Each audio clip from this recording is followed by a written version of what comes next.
The new issue of Forbes is out. We have the Billionaires issue, and these are the 5 things you have to check out. Number 1, of course, the Billionaires list. We have all 1,426 billionaires, the most billionaires ever. We have 210 new billionaires this year. That's the biggest jump ever. And the collective net worth, over $5 trillion. That's the first time we've gone over the $5 trillion mark. So we have every single billionaire listed in order. This is the Bible of capitalism. Number 2, we have the cover subject, Mikhail Prokhorov. Most people know him as the owner of the Brooklyn Nets, partners with Jay-Z.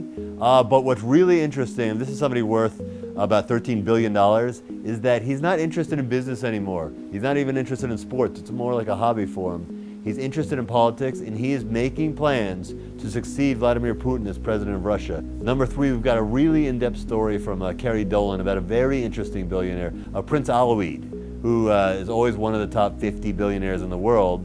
But we have an investigation. He may not be as rich as he tells everybody he is, and Kerry goes into a very long and interesting and sometimes strange story about a very insecure prince, a very insecure billionaire, and the lengths he's gone to get himself higher on this list. Number 4, we have an interesting billionaire, Nick Woodman. He's 37. He invented something called the GoPro camera, which anybody who skis or surfs knows about, and probably nobody else does. But in this age of niches, that's where you find riches, and he's found it to the tune of $1.3 billion. This is somebody who's 37, completely self-made, and it's a great American story. It's about having an idea, understanding a small niche, executing perfectly, and now he's one of the youngest self-made billionaires in America. And number 5, we have a story that actually has some historical significance.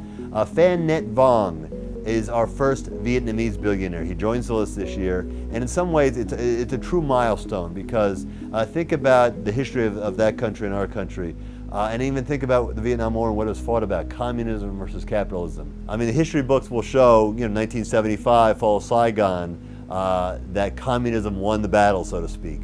But if you look long term, capitalism won the war. We have our first billionaire from Vietnam. He made his money in Eastern Europe selling ramen noodles. He brought all that money back to Vietnam. He's now the richest man in Vietnam. So maybe this is a sign, 40 plus years later, that the Vietnam War really is finally over. This is one of our cornerstone franchises. It's something people around the world wait for, and it's never been better.